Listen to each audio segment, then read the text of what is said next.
ત્યાંના અધિકારીઓ, સત્તાધીશો, ટ્રસ્ટીઓ બધાને સાઈડમાં બેસાડી એકદમ ફ્રી એન્વાયરમેન્ટમાં બધા સ્ટુડન્ટ સાથે તમે ઇન્ટરેક્ટ કરો તો બધા બે વસ્તુ તમને પણ કદાચ જાણવા પડી શકે. અલ્ટિમેટલી કદાચ કોઈનું ભલું થાય કે ખોટું થતું હોય તો માહિતી બહાર આવે, બીજા છોકરાઓનું પેલું પ્રેશર રિલીઝ થાય, કદાચ ભવિષ્યમાં આવી ઘટના ન બને.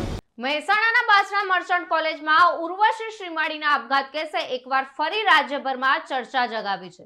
આ ઘટના જે ભૂતકાળમાં વિદ્યાર્થીઓની સુરક્ષા અને શૈક્ષણિક સંસ્થાઓની જવાબદારી પર સવાલો ઊભા કરી ગઈ હતી, તે હવે વડગામના ધારાસભ્ય જિગ્નેશ મેવાણીના હસ્તક્ષેપથી નવેસરથી પ્રકાશમાં આવી છે. હવે એને ત્યાં પ્રોફેસરો અને પ્રિન્સિપાલનો એટલો અત્યાચાર હતો કે પોતે વાણી કહી પણ નહીં શકી અને સહી પણ નહીં શકી અને પ્રેશરાઇઝ કરીને સુસાઇડ કર્યું. બીજી કોઈ મેટર્સ તો પ્રાઇમા ફેસી પોલીસને પણ જણાઈ નથી, પરિવારજનોને પણ જણાઈ નથી, અમને પણ જણાઈ નથી, સુસાઇડ નોટમાં પણ લખી નથી. એ ગાયબ છે. એ કેમ? થોડા મહિના પહેલા મહેસાણાના વિસનગર રોડ પર આવેલી બાસણા મર્ચન્ટ કોલેજની હોમિયોપેથી મેડિકલ કોલેજમાં અભ્યાસ કરતી 18 વર્ષીય ઉર્વશી શ્રીમાળીએ પોતાનું જીવન ટૂંકાવ્યું હતું. આ ઘટના ફેબ્રુઆરી 2025ની શરૂઆતમાં બની હતી. તો ઉર્વશીએ તેની સુસાઇડ નોટમાં કોલેજના પ્રોફેસરો અને પ્રિન્સિપાલ દ્વારા માનસિક ત્રાસ આપવામાં આવતો હોવાનો ઉલ્લેખ કર્યો હતો. આરોપો બાદ પોલીસે 5 લોકોની ધરપકડ કરી હતી, પરંતુ તપાસ પ્રક્રિયા પર શંકા ઊભી થઈ હતી. મહેસાણા બાર એસોસિએશને પણ આ મામલે રેલી કાઢીને પોલીસની નિષ્ક્રિયતા અને આરોપીઓને રિમાન્ડ પર ન લેવાના નિર્ણય સામે વિરોધ નોંધાવ્યો હતો. વકીલ સમુદાયે કોલેજ બંધ કરવાની અને ટ્રસ્ટીઓને આરોપી તરીકે સામેલ કરવાની માંગ કરી હતી. હાલમાં વડગામના ધારાસભ્ય જિગ્નેશ મેવાણીએ આ કેસમાં નવું વળાંક લાવ્યું છે. તેમણે મહેસાણા જિલ્લા કલેક્ટરને આવેદનપત્ર આપીને યોગ્ય અને નિષ્પક્ષ તપાસની માંગ કરી છે. મેવાણીનો આક્ષેપ છે કે પોલીસે આરોપીઓના રિમાન્ડ માંગ્યા વિના તેમને બચાવવાનો પ્રયાસ કર્યો છે. તેમણે પ્રશ્ન ઉઠાવ્યો કે જ્યારે દારૂના કેસમાં રિમાન્ડ માંગવામાં આવે છે તો એક દીકરીની આત્મહત્યાના કારણો જાણવા રિમાન્ડ કેમ ન માંગવામાં આવ્યું? પીડિત પરિવારોની લાગણી એવી છે કે હું જિલ્લા પોલીસ વડાને પણ મળવાનો છું. મારી શુદ્ધ જાણકારી પ્રમાણે પોલીસે રિમાન્ડ નથી માંગ્યા. વાત સાચી ને? હવે આત્મહત્યાની દુષ્પ્રેરણા હોય એ તપાસનો વિષય છે. એવું શું ટોર્ચર આ દીકરીને થયું કે એને આત્મવિલોપન કર્યું? 19 વર્ષનું બચ્ચું છે. તો ત્યાં શું પ્રવૃત્તિ ચાલતી હતી? કોણ માણસો ટોર્ચર કરતા હતા? એક વ્યક્તિ હતું, એકથી વધારે હતું? એની જે ભૂમિકાની તપાસ કરવા માટે રિમાન્ડ, ઇન્ટ્રોગેશન એ બહુ જરૂરી હોય, છતાં પોલીસે રિમાન્ડ નહીં માંગ્યા. એક બિલકુલ જરા ગળે ઉતરે એવું નથી. અમે જિલ્લા પોલીસ વડાના પણ કહેવાના છે. હવે એ ફેઝ તો પતી ગયો. હવે ખાસ ફંડામેન્ટલ માગણી એ છે કે આપણ સરકારમાં અમારી લાગણી પહોંચાડો કે આમાં બહુ જ લાંબુ ઇન્વેસ્ટિગેશન છે ને, રાઈટ? તો ફ્રી એન્ડ ફેર ઇન્વેસ્ટિગેશન થાય અને 2-1 વર્ષમાં આની ટ્રાયલ પૂરી થઈ શકે એમ છે. તો એનાથી બિલકુલ ડિલે ન થાય. અને આત્મહત્યાની દુષ્પ્રેરણાની જે કલમો જે પણ વ્યક્તિઓ સામે લાગી એમની સામે પ્રોપર ઇન્વેસ્ટિગેશન, પ્રોપર ચાર્જશીટ જેટલી વોટર ટાઈટ હશે એટલો કેસ ટ્રાયલ વખતે મજબૂત રહેશે. અને મારી માંગણી ફંડામેન્ટલ એ છે કે 2 વર્ષમાં કેસની ટ્રાયલ પતે, જે બી કસૂરવાર છે એનું કન્વિક્શન આવે. કન્વિક્શન તો જ આવે કે કેસ પેપર નામદાર કોર્ટ સમક્ષ પ્રોપરલી રજૂ થયેલા હોય. એ તો જ રજૂ થાય જો પ્રોપર ઇન્વેસ્ટિગેશન થાય. એટલે ઇન્વેસ્ટિગેશનમાં શા માટે રિમાન્ડ નહીં માંગ્યા એક અમારી ના સમજાય, ગળે ઉતરે ને એવી વસ્તુ છે. એની આપ પણ જિલ્લા પોલીસ વડા સાથે વાત કરો, અમે પણ રજૂઆત કરવાના છીએ. અને ચાર્જશીટ પ્રોપર થાય એ અમારી ખાસ માગણી છે. બીજું, મીડિયાના મિત્રોની હાજરીમાં જ્યારે ઘટના બની ત્યારે જે સ્ટુડન્ટ્સ પોતાની આપવીતી કહેતા હતા, ઉભરો હોય એટલે બધા બોલે કે આવું બી થતું હતું, આવું બી થતું, બે વસ્તુ બહાર આવે. એ બધા સ્ટુડન્ટ્સને મીડિયાની હાજરીમાં સંસ્થાના માણસોએ દબાવવાની, ધમકાવવાની કોશિશ કરી છે.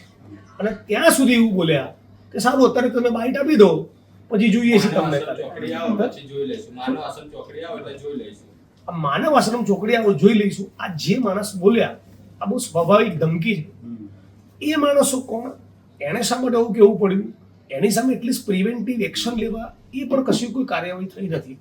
એ પણ કદાચ જો શક્ય બને તો ચાર્જશીટનો ભાગ બનવો જોઈએ.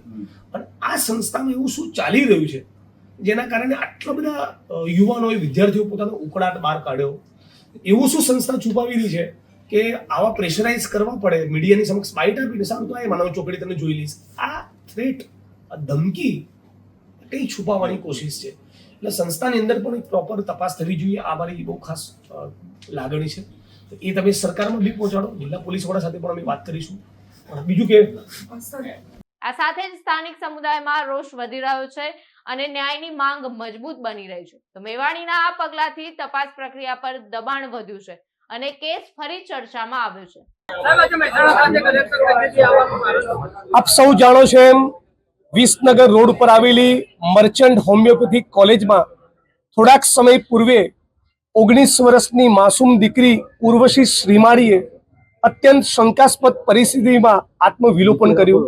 હજી સુધી પરિવારજનોને ઊંડે હત્યાની શંકા પણ છે. પણ જ્યારે સુસાઇડ નોટ મળી હોય ત્યારે પ્રાઇમા ફેસી આ સુસાઇડનો કેસ ગણાય. પણ આત્મહત્યા માટે દુષ્પ્રેરણા કોણે આપી? મર્ચન્ટ કોલેજના સત્તાધીશો, ટ્રસ્ટીઓ, શિક્ષકો કોનું વર્તન અને વલણ એવું હતું કે આ 19 વર્ષની ફૂલ જેવી દીકરીએ પોતાનું જીવન ટૂંકું કરવાની એને ફરજ પડી? આ બાબતની યોગ્ય અને ન્યાયી તપાસ થવી જોઈએ. સામાન્ય બુદ્ધિના માણસને પણ સમજાય કે આટલો ગંભીર મામલો હોય, 19 વર્ષની દીકરીએ આત્મવિલોપન કર્યું હોય, એવા પ્રકરણમાં આરોપીઓની ભૂમિકાની યોગ્ય તપાસ કરવા, યોગ્ય ઇન્ટ્રોગેશન કરવા માટે રિમાન્ડ માગવા જ જોઈએ. એ છતાં પોલીસ દ્વારા, ઇન્વેસ્ટિગેટિંગ ઓફિસર દ્વારા કયા કારણોસર રિમાન્ડ નથી માગ્યા એ આજે જિલ્લા પોલીસ વડાને મળીને અમે પૂછવાના છીએ. આજે કલેક્ટર સમક્ષ અમે માગણી કરી છે કે આ ગુનો એટ્રોસિટી એક્ટ હેઠળ પણ નોંધાયેલો હોય. તમે પોતે સ્થળ ઉપર જાઓ, સ્પોટ ઇન્સ્પેક્શન કરો, અન્ય વિદ્યાર્થીઓને મળો, કેવી ધાક ધમકીઓ અમને આપવામાં આવી છે, કેવી પરિસ્થિતિ, કેવા દબાણમાં, કેવા ડરમાં એ લોકો જીવે છે અને ઉર્વશી સાથે શું શું બન્યું એનો વિગતવાર અહેવાલ કલેક્ટરે પોતે પણ રાજ્ય સરકારને સુપ્રત કરવો જોઈએ. અમારી માગણી છે કે કોઈ પણ આરોપી હોય, ગમે તેલો રાજકીય રીતે વગવાળો આરોપી હોય, એ જેલના સળિયા પાછળ જવો જોઈએ. 2 વર્ષમાં કેસની ટ્રાયલ પૂરી થવી જોઈએ, નિષ્પક્ષ ન્યાયી તટસ્થ તપાસ થવી જોઈએ અને આની ચાર્જશીટ સજ્જડ કરવામાં આવે તો ઉર્વશીને ન્યાય મળે. ઉર્વશીને સાચો ન્યાય એ જ કે બધા જ કસૂરવાર આરોપી સાબરમતી સેન્ટ્રલ જેલના સળિયા પાછળ જાય અને સર્વ સમાજમાંથી કોઈ પણ સમાજની ફરી કોઈ ઉર્વશીએ આ પ્રમાણે જીવન ટૂંકાવવું પડે નહીં. ઉર્વશીના પિતાનો આરોપ છે કે ઉર્વશીની બહેનપણીઓ એને એમના પરિવારજનોને એવું કહે છે કે ઉર્વશીને ટેવ હતી રોજનીશી લખવાની. આ રોજનીશીથી હજી સુધી પોલીસે કેમ રિકવર નથી કરી? એ રોજનીશી એ ક્યાં છે એની પણ એક તપાસ થવી જોઈએ, એની પણ એક શંકા છે. કલેક્ટરે તમને શું હૈયાધારણા આપી? તમે રજૂઆત કરી દો. કલેક્ટરે કીધું કે હું આગળ વાત કરીશ, જિલ્લા પોલીસ વડા સાથે પણ વાત કરીશ. મેં કલેક્ટરને ખાસ કહ્યું છે કે એટ્રોસિટી એક્ટમાં ઇટ ઇઝ મેન્ડેટરી, કમ્પલસરી છે કે એમણે સ્થળ ઉપર જવું પડે, પીડિતને થયેલા જાનમાલના નુકસાનનો રિપોર્ટ કરવો પડે સરકારમાં. એ કલેક્ટર પણ પોતે સ્થળ ઉપર જાય, જિલ્લા પોલીસ વડા સાથે વાત કરે, યોગ્ય ચાર્જશીટ થાય અને ટ્રાયલ 2 વર્ષમાં પૂરી થવાનો નિર્ણય રાજ્ય સરકારે કરવાનો થતો હોય છે. તો અમારી જે લાગણીને માગણી છે, મૂળ પીડિત પરિવારોની જે લાગણીને માગણી છે, એ કલેક્ટરશ્રીના માધ્યમથી રાજ્ય સરકારને સુપ્રત કરવામાં આવે. આ ઘટના માત્ર ઉર્વશી શ્રીમાળીના ન્યાયની લડાઈ નથી, પરંતુ રાજ્યના દરેક વિદ્યાર્થીની સુરક્ષા અને શિક્ષણના અધિકારોનો પણ સવાલ છે. પરંતુ દિવસે ને દિવસે વધી રહેલા પ્રોફેસરોના માનસિક ત્રાસથી વિદ્યાર્થીઓ પોતાનું જીવન ટૂંકાવી રહ્યા છે. ગઈકાલે બનેલી ઉપલેટાની ઘટનામાં પણ વિદ્યાર્થીએ શિક્ષકના ત્રાસથી આવું પગલું ભર્યું હતું. આ તો 2 ઘટના છે જે પ્રકાશમાં આવી છે, પરંતુ આવા કેટલાય કેસ છે જે હજુ સુધી પ્રકાશમાં નથી આવ્યા. કેટલીય ઉર્વશી છે જે રોજ આવા શિક્ષકોનો સામનો કરી રહી છે. ત્યારે સરકાર એક બાજુ ભણતરનો ભાર ઓછો કરવા પર ધ્યાન આપી રહી છે, ત્યારે બીજી બાજુ આવા શિક્ષકો વિદ્યાર્થીનું જીવન બગાડી રહ્યા છે. ત્યારે હવે જિગ્નેશ મેવાણીની પહેલથી શરૂ થયેલી આ ચળવળ આગળ કઈ દિશામાં જશે તેના પર સૌની નજર રહેશે. તરુણ પ્રજાપતિ સાથે ચક્રવાત ન્યૂઝ, મહેસાણા.